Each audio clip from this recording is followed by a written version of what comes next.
فیر مارشل عاصم منیر صاحب کی لیڈرشپ میں جس طرح ہم سب کو بچا کے رکھا، جس طرح اس سرزمین کو بچا کے رکھا، جس طرح ہمارے جوانوں نے ایک دنیا کی تاریخ میں نئی باب رقم کرا دی، جس طرح اس پاکستان کی پاسپورٹ کو ایک نئی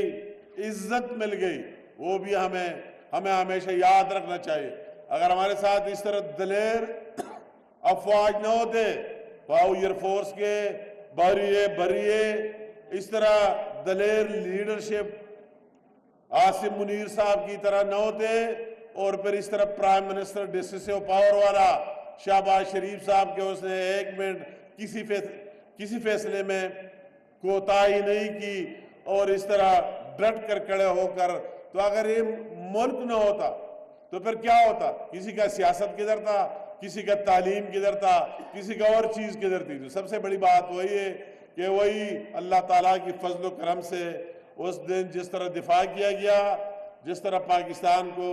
ایک نیا نام دیا گیا، بہت دکھ کی بات ہے۔ میں اس میں آگے مزید مگر آپ سارے طلباء اور طالبات سامنے بیٹھے کہ بعض لوگ اپنے مذموم عزائم کے لیے، اپنے ذاتی عزائم کے لیے، اپنے ذاتی مفادات کے لیے اداروں کو بھی اسی طرح متنازع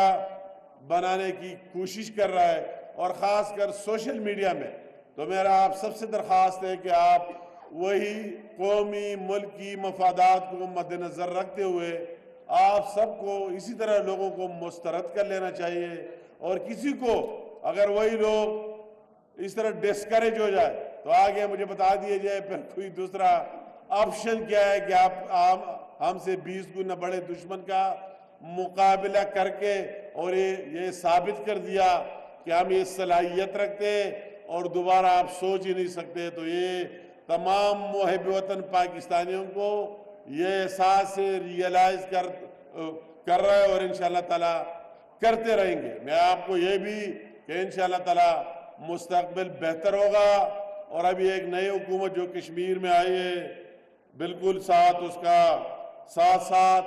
عوام کے ساتھ ان کے رابطے، میں ان کا بھی مشکور ہوں۔ اگر پرائم منسٹر صاحب جگہ جگہ جاتے ہیں، اور اپنے پارٹی اور دیگر سے بھی درخواست ہے ان کا بھی کہ آپ بھی عوام کے اندر رہے۔ سب سے بڑی بات ہے کہ وہی کشمیر میں جو حالات آئی، یہ سیاسی لیڈرشپ اور عوام کی ایک دوسرے سے دوری کی وجہ سے آئی۔ تو ابھی تمام ہمارے سیاسی لیڈرشپ کا فرض بنتا ہے کہ عوام کے اندر رہے، ان کے درمیان رہے۔ کوئی حکومت کا حصہ ہے تو وہی بات کرے، کوئی اپوزیشن کا حصہ ہے تو اپوزیشن میں رہتے ہوئے ان کی بھرپور نمائندگی کرے، جو وقت کی ضرورت ہے اور ٹائم کی ضرورت ہے۔ اور میں ایک کشمیر کا احساس کرتے ہوئے اس دن جو ہماری اپنے قائد میاں محمد نواز شریف صاحب سے ملاقات ہوئی، تو آپ سے بڑھ کر اس نے خود بھی بات کی کہ ایک ڈیمانڈ کشمیری اور گلگت بلتستان کی طرف سے نہیں آنی چاہیے، یہ ہماری حکومت کو پہل کر لینا چاہیے اور ہماری طرف سے جانی چاہیے۔ میں اس پر اس کا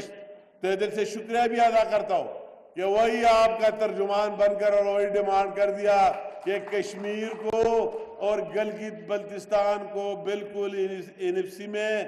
اس فارمولے کے تحت حصہ ملنے چاہیے۔ ہم اس کو سپورٹ کرتے ہیں کہ یہ ان کا رائٹ ہے، حق ہے کہ کسی کے سامنے اس طرح نہ بیٹھے کہ اتنا دے دو اتنا لے لو، یہ ان کا رائٹ ہے اور حق ہے، ان کو ملنی چاہیے۔ تو سب سے بڑی بات یہ آپ کے سامنے ہے، اور انشاءاللہ تعالی ہماری یہ خواہش ہوگی کہ جب بھی موقع ملے اور ہم یہاں سے زیادہ کر کے، اور وہی جو پہلے ماضی میں بھی آپ کے سامنے، یہ کوئی سیاسی یہ نہیں ہے کہ میں اس میں زیادہ جانا نہیں چاہتا ہوں، مگر ہمارا یہ عزم، یہ سوچ فکر آپ نے ماضی میں بھی دیکھا اور آئندہ بھی، یہ ہم سب کا فرض ہے کہ ہم اس خطے پر فوکس کریں، اس پر توجہ دے دیں، اور آپ کے جو میں سامنے کھڑا ہوں آپ پر توجہ دے، جو آپ ہماری فیوچر ہے، مستقبل ہے، ہماری جگہ کل آپ کو آنا ہے، اس حکومت کو، اس نظام کو آپ نے رن کرنا ہے۔ تو ہم چاہتے ہیں کہ آپ کے ذہنوں میں اس طرح بات، جو بہتر بات ہے وہ آ جائے، اور جو بہتر نہیں ہے وہ آپ کے ذہنوں سے نکل جائے۔ سب کا تہ دل سے شکریہ ادا کرتا ہوں، اور امید رکھتا ہوں کہ انشاءاللہ تعالی یہ سفر جو پرائم منسٹر شہباز شریف صاحب کی لیڈرشپ میں یا کشمیر کی ترقی کے لیے،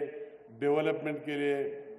شروع ہے، انشاءاللہ تعالیٰ اس طرح چلتا رہے گا اور اس میں دن بدن بہتری آتے رہے گی۔ اور آج اگر میں یہاں موجود ہوں تو تقریباً 385 لیپ ٹاپس انشاءاللہ تعالیٰ آج ہم آپ کو دیں گے۔ آپ کو پھر مبارک ہو اور بہت مبارک۔ میں اپنے تقریر کے آگے جانے سے پہلے اسی پر بات کروں گا جو یہاں اسٹیج سے ڈیمانڈ بھی آئی، اور ہماری بھی ہمیشہ یہ خواہش ہے کہ کشمیر کے اور گلگت بلتستان کے لوگ فرنٹ لائن پر یہاں رہ رہے، یہ پورے پاکستان کی محافظ ہے اور بغیر تنخواہ اور معاوضہ لیے ہوئے ہمارے بارڈر کو محفوظ رکھا ہوا ہے۔ تو آپ کو جتنا دیا جائے وہ بھی آپ پر کم ہے۔ آپ جو بھی ڈیمانڈ کرتے ہیں میں بھی آپ کے ساتھ ہوں اور آپ کے لیے آواز بلند کرتا رہوں گا۔ میں ہمیشہ یہ بات کرتا ہوں کہ اکثر مجھے لوگ کہتے ہیں کہ ابھی ہم پنجاب سے ہو کے آپ کے پاس انٹر ہوئے، تو لوگ وہی سوال کرتے کہ کیوں ہم کتنے روپے یونٹ بجلی لے رہے ہیں اور کشمیر میں اس برج کے پار کتنے روپے کا مل رہا ہے۔ لوگ یہ سوال کرتے ہیں کہ ہمیں گندم کی یا آٹے کے 1 کلو کی کیا قیمت ہے اور اس برج سے پار کتنی قیمت ہے۔ تو میں کہتا ہوں اگر میرا بس چلے میں کہتا ہوں وہی بھی نہ لے لے، آپ کو مفت دیا جائے۔ ہم تو آپ کے ساتھ دل سے اتنا احترام اور اتنا رسپیکٹ ہے کہ میں ہر ایک کہتا ہوں کہ وہ اتنا ڈیزرو کرتے، اتنے مستحق ہے کہ ان کو دو۔ جس طرح آپ نے بات کی، بالکل آپ کی جو بات کی میں اس کی ضرور بات کروں گا کہ آپ کے لیے وہی بھی فارمولے سے ابھی تک جو کچھ ہو رہا ہے پورے ملک میں آپ کے تعداد کے حوالے سے آپ کی سب کچھ ساری چیزیں رکھ کر کی جا رہی ہے۔ آپ کو یاد ہوگا ہر ایک کو اپنی ہسٹری اور تاریخ، چونکہ میں اسٹوڈنٹ کے سامنے کھڑا ہوں، طلباء اور طالبات کے سامنے، تو مجھے وہی اے پی ایس کا، آرمی پبلک اسکول کا جو آج کا دن آپ سب کو پتہ ہے 16 دسمبر 2014 کو جو واقعہ ہوا، انتہائی اندوہناک، اور اس طرح اسٹوڈنٹس میرے سامنے، میرا تعلق بھی اس خطے سے، اس حوالے سے جو دہشت گردی کا واقعہ ہوا اور اس میں کتنے اسٹوڈنٹس، ہم ایک دفعہ پھر اس واقعے کی بھرپور مذمت کرتے ہیں، اور وہی ان میں جو لوگ شہید ہوئے اللہ تعالیٰ ان کی مغفرت نصیب کرے،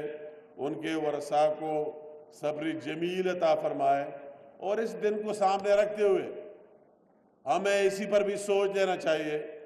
وہی بربریت اور دوبارہ جو کوشش کی گئی رزمک کیڈٹ کالج میں، اس کو ہمارے سیکیورٹی ایجنسیز نے اور افواج پاکستان نے جس طرح ناکام بنا دیا، وہ بھی آپ کے سامنے ہے۔ تو ہمیں اسی طرح چیزوں کو کہ اس ملک میں جو ناسور ملک دشمنی کا جو کچھ آ رہا ہے، ساری قوم کو مل کر اس کا بھرپور مقابلہ کر لینا چاہیے، ڈٹ کر اس کا مقابلہ کر لینا چاہیے۔ اور اس موقع پر میں یہ بات بھی نہ کرو زیادتی ہوئی یا کشمیر میں کھڑے ہو کر کہ وہی جو مارے گئے حق لڑا گیا، یہ بھی سب سے بڑی بات ہے، یہ بھی ہر ایک کو احساس ہونا چاہیے۔ اور اس میں افواج پاکستان نے